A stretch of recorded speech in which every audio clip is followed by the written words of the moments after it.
Welcome, everybody. My name is Jack. I'm your DAC president. I am going to share my screen. Hopefully that is visible. Can I get one thumb up? Great. Our agenda is fairly short. I don't know about the time of the meeting. I think we'll use the whole time tonight.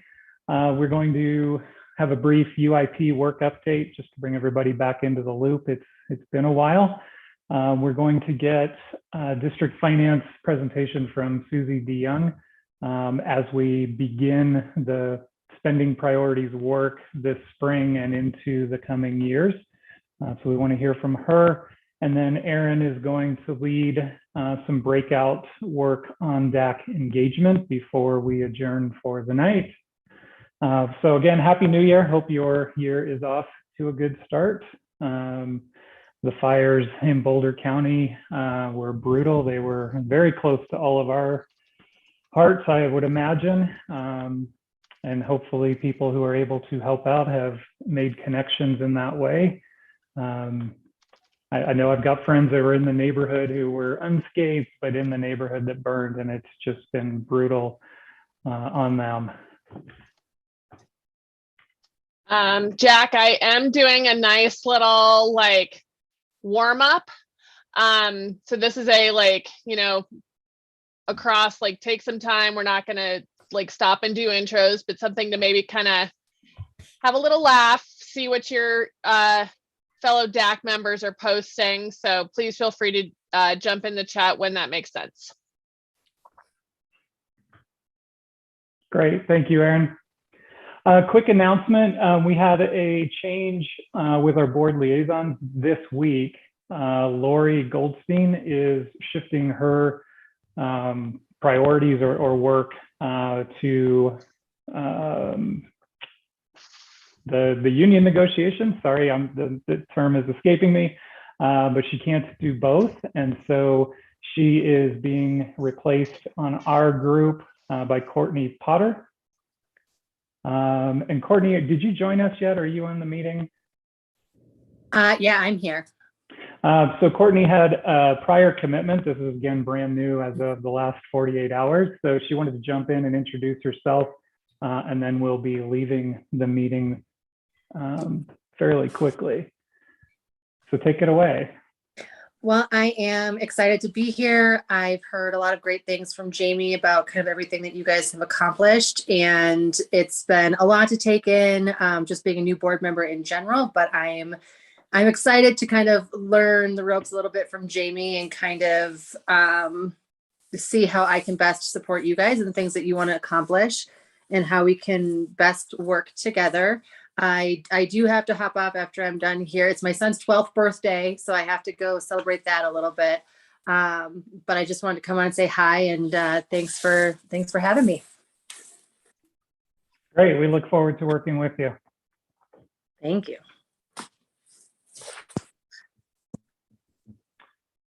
All right, I'm going to move along. UIP work update.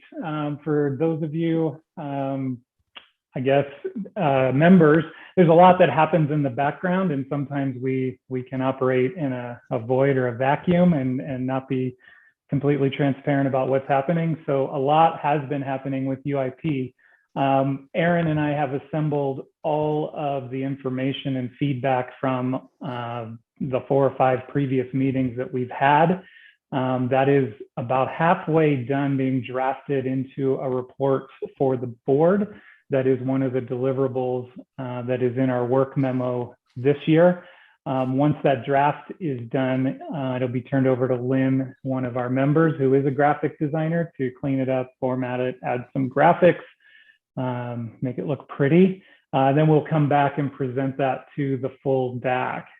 And then at that point, we presume we'll get a thumbs up on the content.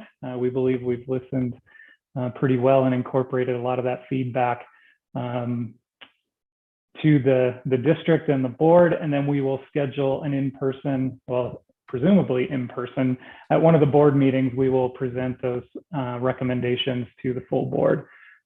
We will be asking for any members who are interested in physically in person presenting that report. Anybody from the UIP committee or anyone that has particular energy on the simplification work that we've been doing to date. Out of that, we will have some next steps that really set us up to get back into the usual UIP work, which again has been accelerated. And so we'll map out a timeline for that. Most likely over the summer, we will have to do some UIP work over the summer in order to meet the October deadline. Any questions on that? Comments? I would hope to be able to present that report in the next 4 weeks to the full DAC. Need to give Lynn some time once that's completed. All right, Susie, this is a slide from yours. I don't have your deck, so I'm going to stop sharing. I mean, I don't have your deck in mind, so I'm going to stop sharing and let you take over. All right. Good evening, everybody. My name is Susie DeYoung. I'm the district's Chief Financial Officer, and I'm going to go through in about 20 minutes and make you all school finance experts. So,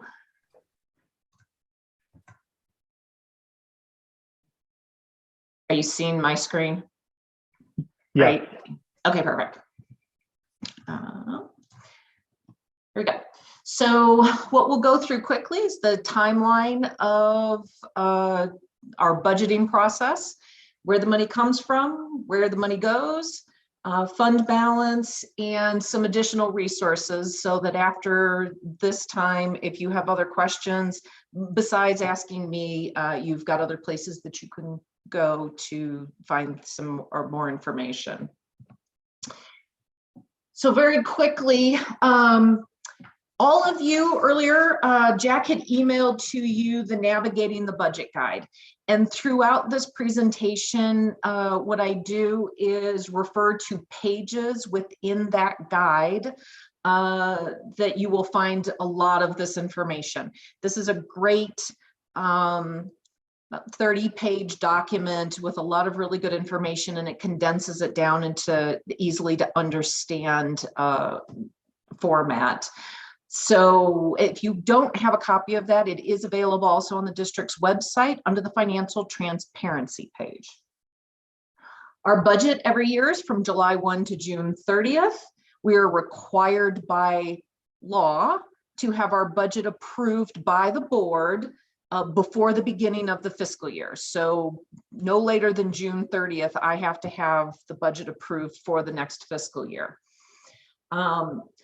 The big line on here, Dot, just as an interesting, the public school finance actually was not introduced for this fiscal year that we're in until May 11th, and it passed on June 3rd. So you can see that we're actually up against some actually very tight timelines and have to make a lot of assumptions as to where things are going to go when the legislature takes this long to actually tell us what our revenue is going to be. Student count doesn't happen until October 1st, which means we don't actually know our student count until about the first week of December in a fiscal year that we've already then spent 6 months worth of paying for staff. We will then find out what we will get in revenue because then CDE will present the supplement based off of the updated October counts kids in January. This is a quick snapshot of what it looks like when the legislature gets involved with school funding. And this is just fiscal year 21-22. These are all of the different bills that came in and interacted with each other. So our legislature convened today and goes, through, usually supposed to be through May. So we're very busy during these months as we're trying to follow all of the different funding bills that could impact the district and our students. So when we look at the district's budget, there's actually 13 different funds. And the general fund, it really is our largest fund. And so the majority of my conversations today are going to be about the general fund at almost 70% of the district's total budget. You will find information on all of the funds within that Navigating the Budget guide. In the general fund, which is now over $400 million in revenue, School Finance Act is 84% of that number. And I've given you a link to very detailed explanation on school finance formula. But the short version of the formula is going to be, you basically take your funded pupil count and you multiply it by your per pupil revenue. You add in a factor for at-risk students, add in a factor for online students. Now, even though this formula from CDE's website says adding in the budget stabilization factor, that is a negative number. So you're adding in a negative. For this fiscal year, that negative number for Adams 12 is about $25 million. So what happens is to calculate the budget stabilization factor, the state runs all through the entire formula, figures out what it can afford, and then applies that a flat percentage across all districts. And so we're just slightly higher than a 6% budget stabilization factor this year. Once you calculate school finance funding and that formula, the first dollars in to the actual cash that comes to districts is going to be local share, which is property tax and specific ownership tax. Then the state will backfill the difference to equalize the starting point for every district. So they do the formula and then they figure out the location where the cash is coming from. Page 9 on the guide for us does a breakdown of how our funding is.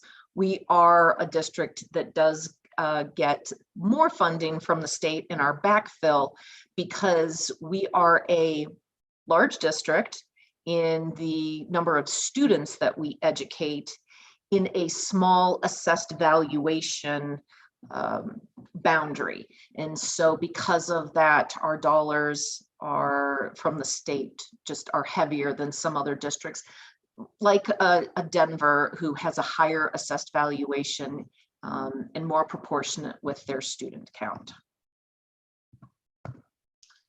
So since some of the factors that we looked at for this fiscal year, and we look at every fiscal year, but these are the numbers for the year we're in, revenue assumptions we have to make. We look at inflation.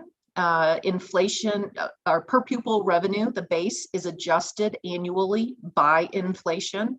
In this year, that was 2%. You'll note in here the budget stabilization factor at the 6.78. Again, that's a negative number at the very end. So we have, when we built the budget, our per pupil revenue estimate was just over $8,800 a funded pupil. A funded pupil is going to be a little bit different than a student in a seat. Some students don't have full schedules. Some students do not, we have some homebound students, so they do not receive full-time services. So we get partial funding for some of them. And then there's some students that are not in the district on count day. And we do not receive funding for any students that are not at the district, mostly on count day, but count day is also a window. And so we have some opportunities to count students that are there, not there maybe on October 1st, but they're within a 60-day time span. So year over year, we were planning for a decline in student count. We did see that decline in student count when we got the actual October count. But for charter schools, we were seeing a slight increase in student count, and that also did come to fruition. But overall, the total district's funded pupil count went down slightly less than this 500, but about 500 funded pupils. And so we take that projection, that almost, well, the 36,697, and we would multiply that by that $8,800 to figure out what our total school finance revenue would be, both on the estimate and once we have the actuals. So that's how the money comes in for the general fund. Real quickly, I will let you know in some of our other funds, we get federal funds. Those are going to be our title dollars. Those are going to be Title I, Title II, Title III, Title IV. We do have funds that we receive also from our taxpayers that we assess through our mill levies that brings in dollars to pay our outstanding principal and interest on our bonded debt. We have some state grants and state funds that we receive, and that from Colorado, and those are going to be in other funds. But those are the kind of, if they're not coming through school finance, they're really more of either a grant situation, or as I mentioned, the other big dollar that we do receive is from our voters on paying our principal and interest on our outstanding debt. So where does the money go? And in this particular case, if you do have your book, I'm going to have you open it up to look at page 17. And I think this is important because what this shows is how a dollar is spent within the district. Adams 12 works very hard to make sure that as much of our money that we receive goes out to schools or departments in support of schools, like our transportation folks, if they're not specifically in schools. And this visual that's on page 17 that shows how a dollar is spent helps bring that forward. And so that you see that, you know, instructional supports and general instruction are our two highest dollar amounts in how our funds are spent. Salaries and benefits combined are over 90% of our general fund expenditures, with administrative compensation being only 6% of that total. Even when you look at most of your nonprofits, you're not going to find those that are going to be as low as 6% on administrative. And by the way, even those administrative costs are going to include with them your school principals. They are considered administrative. So that's not just central office. We do have mill levy override funds that are also allocated, and those dollars have to be allocated in a way that are approved by the voters. And as far as our most recent mill levy override that was passed, the district's Finance and Audit Committee is also that 5C oversight committee. So we do have community oversight, making sure that we are spending those dollars in accordance with the priorities that we put forth to the voters. Bond funds are also allocated to investments by voters.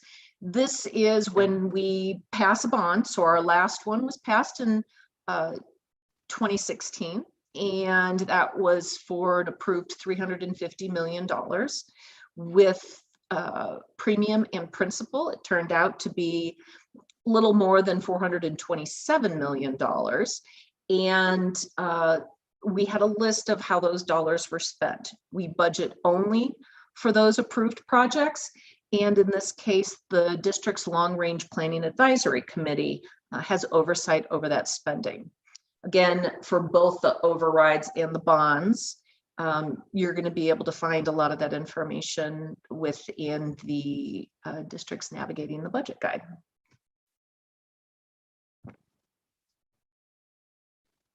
So we have dollars coming in, we have dollars going out, and every year the district is required to have a balanced budget. And so we do have some fund balances. Some of our fund balances are required to hold. For example, that is going to be our 3% TABOR. By law, we have to hold a TABOR reserve. we have a couple different ways we could hold that reserve, and the district has chosen to have that as a 3% cash reserve. In addition, our board has elected to have a 3% board contingency. The only way that the board contingency reserve can be spent is if for items that the board approves. We'd have to go to public meeting and the board would approve them. The only way the 3% Tabor reserve can be spent is if there is a natural, I don't even think with natural disaster. Basically, the world has to come to an end to spend the Tabor reserve. There's very few reasons why we're ever allowed to spend the Tabor reserve. We have the designated mill levy override reserve. Any funds that are in that override reserve or override account at the end of the year, if they are not spent, they are held specifically to be used in the following years only on the items that were approved by voters. We have what's called multi-year obligations. That comes from language from Tabor. If we have agreements that are beyond a single fiscal year, we have to hold the cash in a reserve for future year obligations. In this particular case, this 9.9 million is associated with the retirement agreements that we have with our negotiated groups and the payments that they receive after leaving the district. We have some that are considered designated reserves. An example of this is going to be school carry forward. If we do not, if the schools, the budget that we allocate to them, if they do not spend 100% of their dollars within that fiscal year, we plan in what's considered a designated reserve for them to receive that in the next fiscal year. Along with that, they have to work with district leadership to create a strategic plan as to how they are spending those funds and why they did end the year with those dollars. We also have projects that will be in process. So for example, some work that we were doing in our technology department, if we do not finish all of those projects as well, we will put them in a designated reserve so that those funds are available for future years. The last amount on the reserve is unassigned fund balance. And really that is what we have left over after everything else. And to balance the budget to make sure that our revenue and beginning fund balance, so those are our available resources, those two items, which are then offset by expenditures and our other fund balances. If those don't tie, we put it into unassigned. We are never allowed to have a negative unassigned fund balance.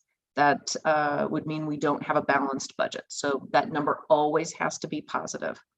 I will note that in the past 2 years, when Clifton Larson Allen, which is the board's auditors, have come in their management letter, they have had a recommendation that the district should have a policy in place in regards to its unassigned fund balance and where we believe that number should be. At this point, we have not taken that step, but I believe that is going to be something that's going to be in this year's audit letter as well when the auditors present to the board next Wednesday. So because I zipped through this as quickly as possible so that you guys had time for a lot of other stuff, these are some other resources for you so that you can understand what's going on with the district's budget. The Navigating the Budget Guide, about 30 pages, has a lot of great information. The district does have a 265-page budget book out there, which gives every single school budget, department budget, roll-up budget, every single financial report that you would be interested in is going to be included in that 265-page book. And then you have some links to the Colorado Department of Education. Their financial transparency website has a real easy tool on it so that you can compare Adams 12 and how we receive our money and spend our money in comparison to any of the other 177 school districts in the state. And finally, a resource that I use a lot that helps me make it through the season and being able to understand where we're at is the Colorado School Finance Project. The district is a member of that organization because they do bring us a lot of good insight as to where things are going and where we believe during the legislative season we will end up as far as our revenue goes. And that is it. Thank you, Susie. I would like to open it up to any questions you might have. It was very high level. As Susie said, you are district spending and finance experts now. We should be able to truck right along and get our work done. Not, but if there are any questions that come to mind now, while we have Susie, I do have one, but I'll open it up to everyone else first.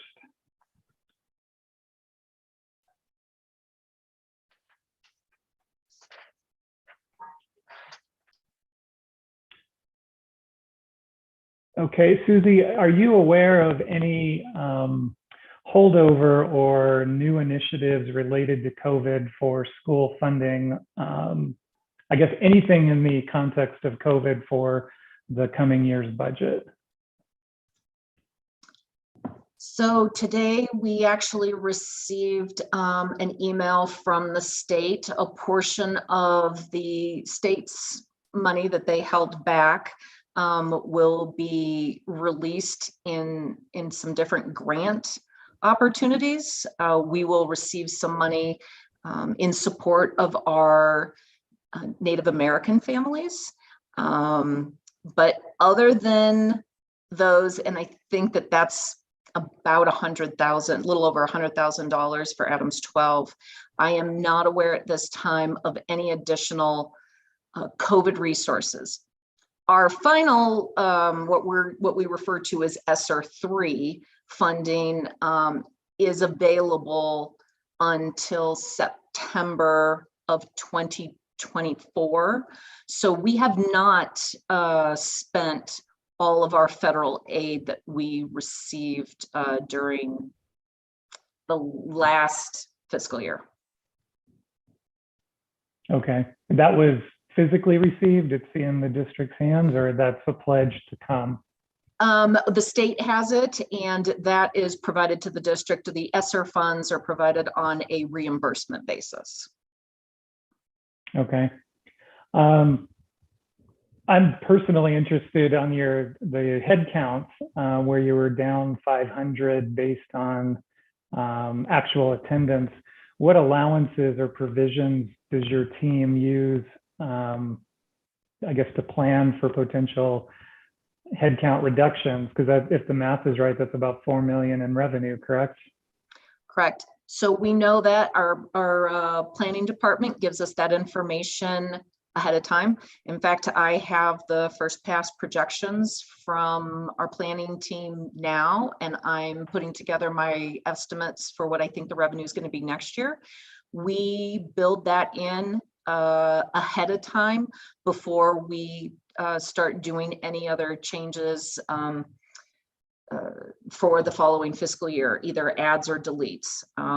Along with this, we will build in those changes when we put out our student-based budgets, or what we refer to as SBB forms. And we also notify both of our negotiating employment groups of where we think we're at and why we think we've got these adjustments that are coming through, so that we're not surprised.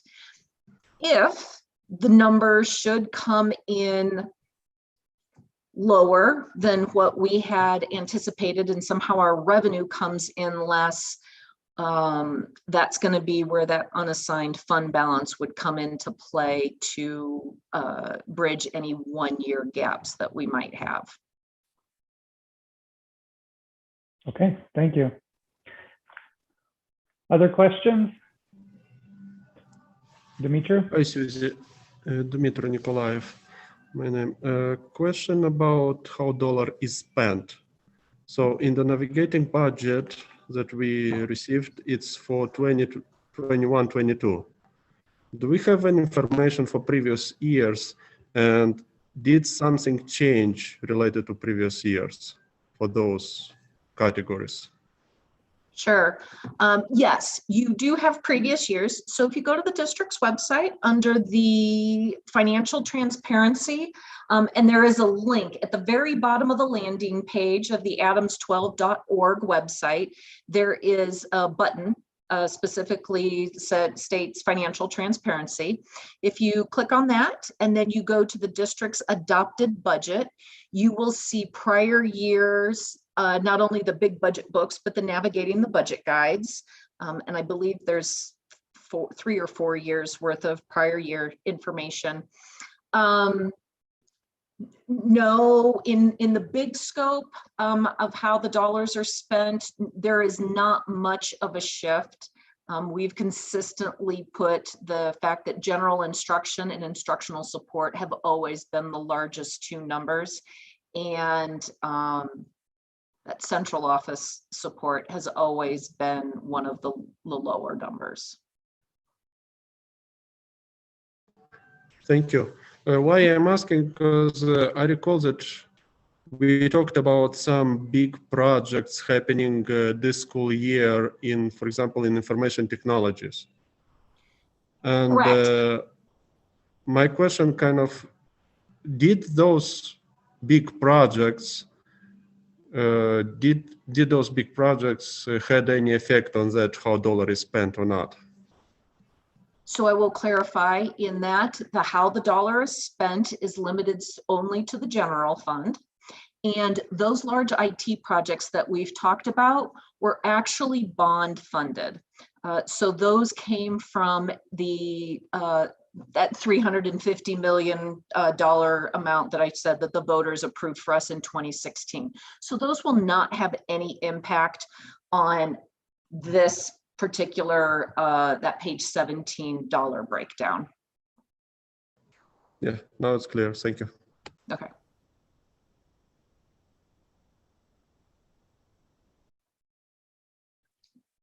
Any others?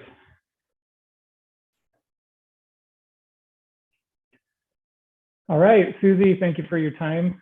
It's always nice to see you. We appreciate it. Our group will be back in touch with you as we map out our work for the remainder of this year and into next. And I think that you guys are usually invited to a meeting with some of our other folks, our negotiating groups, so that when we have a little bit more information as to where we're going to be for next fiscal year, we will make sure to update you and be part of that presentation that I will do. Have a great evening. Terrific, thank you.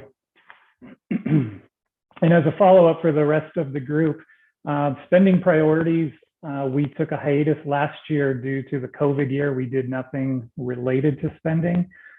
This year, to follow the work memo concept that we adopted last year, we are waiting for the new board to get settled in and give us some direction on how they would like us to proceed with that work, aligned with our desire to make this a 2-year effort with regards to spending priorities. That would be the only work that this group does that would be long range.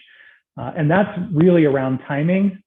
Traditionally, when we as the DAC have gotten into that work, the budget is basically set. And so making recommendations on something that was going to happen inevitably was a tricky challenge, if you will. And so we want to begin that process a year out and be looking at the 22-23 budget with district staff and the board, kind of tying it together with Elevate, UIP goals, those sorts of things. That's where we believe our role will find a groove, so to speak.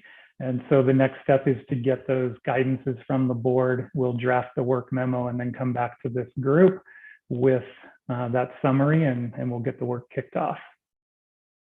Hopefully that makes sense. We believe it'll be a better overall experience for the DAC to engage with spending and finance. Aaron, I am going to go ahead and turn it over to you. Would you like me to run the slide deck, or do you want That to would do be that? that would be helpful so that I can manage the links and Jamboards and such. All right, so apparently tonight's theme is New Year, longer range planning. As Jack said, spending priorities, we wanted to give folks a little bit of a base awareness of some of the concepts and structures within our district financial system. And one of the other things that's kind of been bubbling up is recognizing that even though in some ways it's like, we're already halfway through the year, but like, oh my gosh, we're not even halfway through the year and we're already sort of trying to think about and anticipate next year. So wanting to do a little bit of that midpoint check as we think about the model for DAC, how folks are experiencing DAC. And so we wanted to do some breakouts with folks and have a little bit of discussion around member experience and sort of what has this year, even in the context of, I don't know, this sort of COVID next, and what does that mean and how do we want to think about it? So what we're going to ask folks to do is break into some groups. And given your role on DAC, so I think really sort of recognizing and acknowledging that for each of us, there's, sort of staff, parent, community perspectives. What would help to strengthen your experience with DAC? And that we're leaving the question very intentionally open because we want folks to really kind of be open to the range of things that would help this experience. And also with a mind towards, as new members are being considered, recruited, coming on, what would that look like? So we are teed up, hopefully, Jean, to go into breakouts.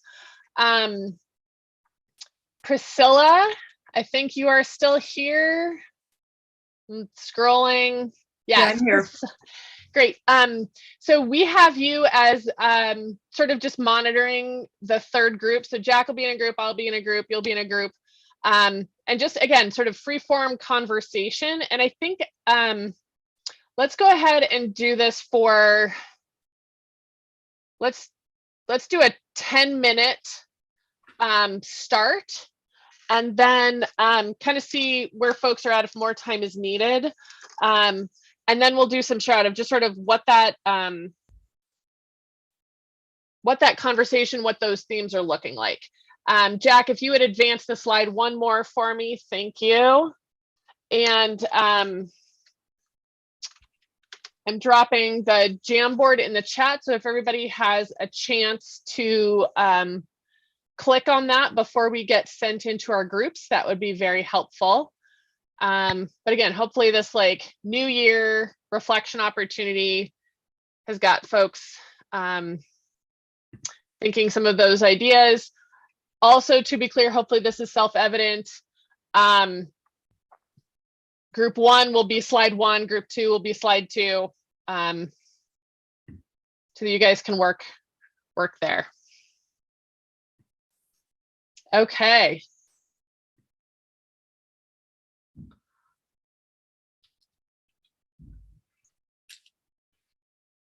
Jean, are we ready? Super.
All right, got to re-unmute. So can I do a quick check-in just on time? I think a quick check with Priscilla and Jack. How was the conversation? Did you guys feel like you needed a little bit more time? Yes, we had one member started a comment right at the tail end and got cut off. I don't know where that was going. Fantastic. So I think what I'd like to do is we also had some additional time for conversation. Jack, would you be willing to throw the PowerPoint back up? Yes. Thank you. And we are gonna be able to continue our conversations. And would you go to the next slide for me, please? So as we break out again, I would say, wrap up your conversation, get to some themes and concrete ideas. But then as we're thinking about sort of the observations and themes that you have, also think about recruitment. So if you flip through the Jamboard, the last slide has ideas about recruitment. They're not broken out necessarily by group, it's just everybody. So I would say for each group, let's go ahead till 7:15 and continue to engage in those conversations, and then also tackle sort of this idea into recruitment. Does that work? So keep your conversations going, and then also, again, a very broad question around considerations for recruiting members. And it could be very broad, things related to timing, approach, potential groups or skill sets, whatever makes sense. Jack, how's that feel? I like it. Cool. All right.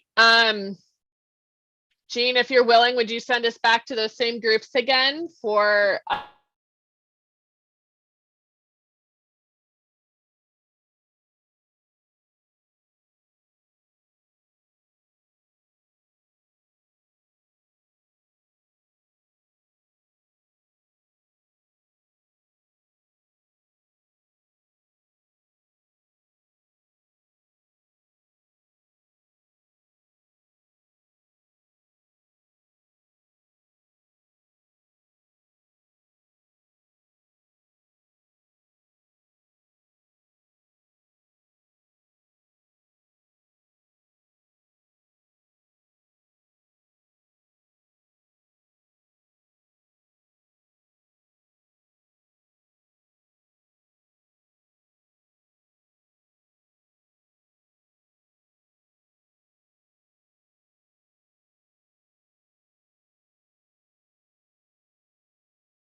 Hi, everybody. Looks like we've got folks mostly back. I'm gonna ask Priscilla and Jack, do you guys want to sort of either have you summarize, or if I don't know if you had somebody who is a strong voice in your team, maybe summarize some high-level themes? I can go first. I'm happy to summarize. Do you want to hit the first breakout content? Sure. There was some great feedback. You know, as the DAC president, I really needed to hear that, and I'm grateful to my group to them for providing that feedback. It's often one-sided where we think we're delivering a particular message, and it was obvious and unanimous that some of those messages were not landing. And so we have some work to do there. Really, the theme I would say in our group is around subcommittee work and confusion around being assigned and doing the work of the traditional subcommittees. So there's some communication, and believe me, it was killing me not to just jump right into that, but I did not. Great.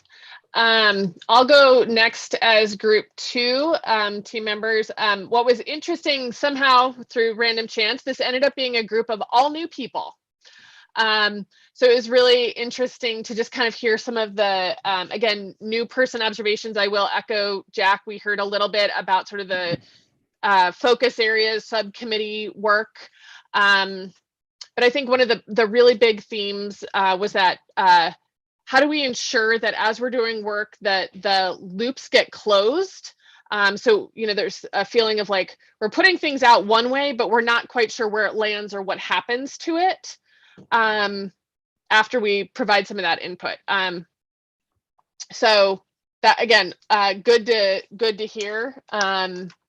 Anything else folks would add? Okay, Sarah, thanks for the nonverbal. All right, Priscilla, what have you got for us? So I'll start, and Jamie, you can chime in. We talked about the fact that really the work memos have been helpful.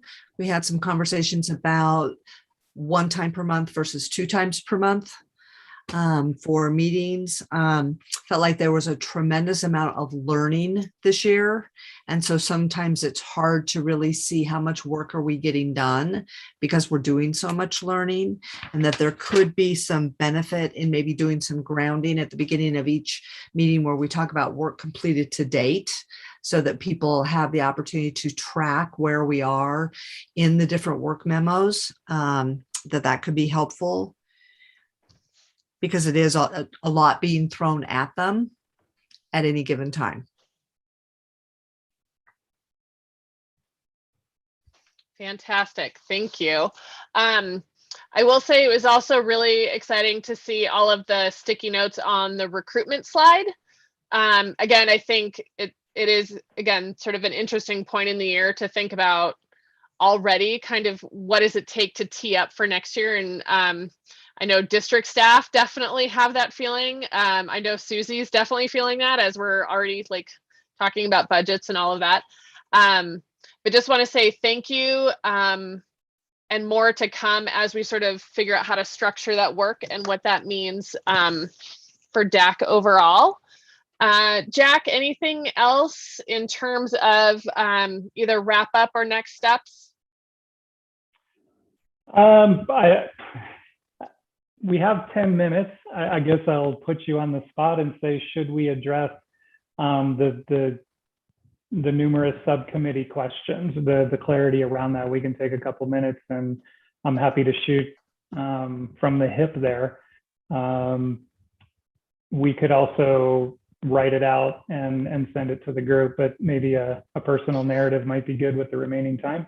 I would say, yeah, let's take a bit of a pass at that, and then I would also open this up if there's some additional clarity or suggestions. Please feel free to offer those as well. Okay. I'm going to ask for some forgiveness in advance because there's a lot going on here within the DAC and the shift in the work model.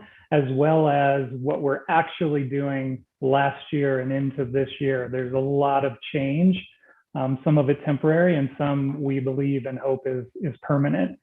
When we hear the word subcommittee, Aaron and I, based on previous years, plural, feedback from DAC members, was that subcommittee work was not as impactful as the group had hoped it would be. Each subcommittee, there were different experiences, and the experience, for spending versus charter versus UIP, they were different types of feedback, but the general theme was that we were expected to be subject matter experts, which took an incredible amount of learning and education, which is a pretty quick ramp up period in order to do the work that needs to happen each year.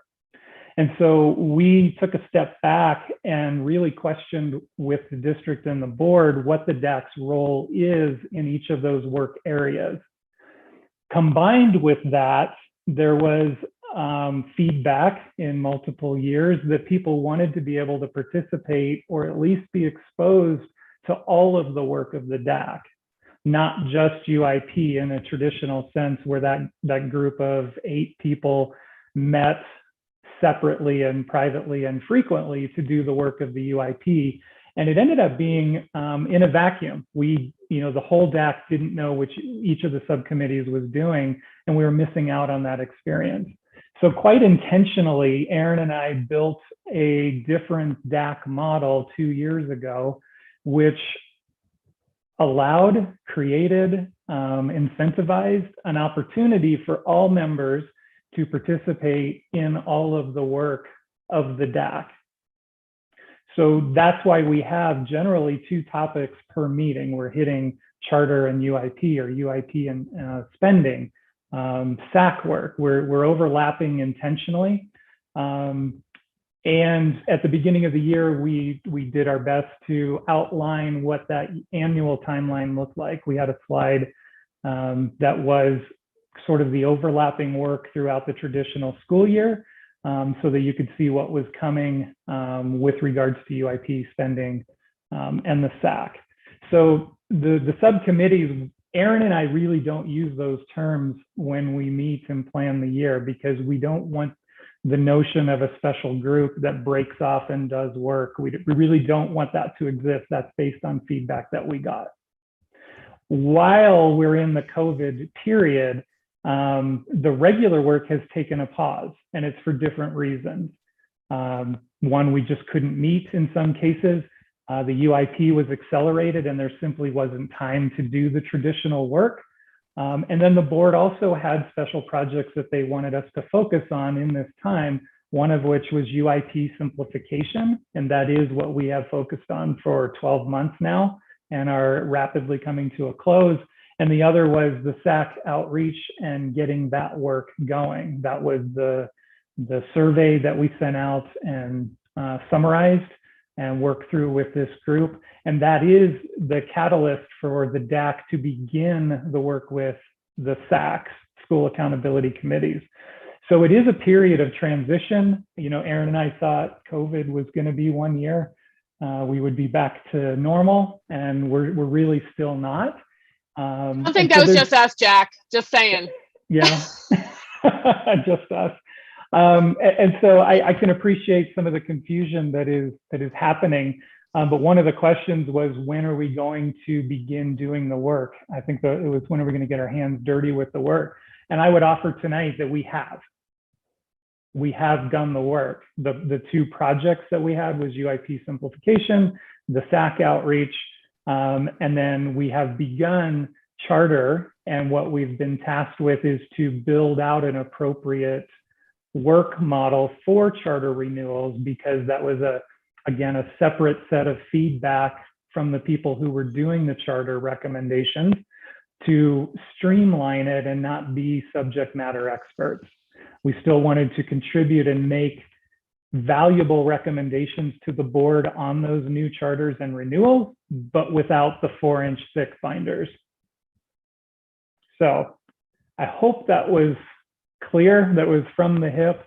My intention would be to take these comments and questions with some time and address those to the group, most likely in written form, because we want you to understand your role and where we're going as a group.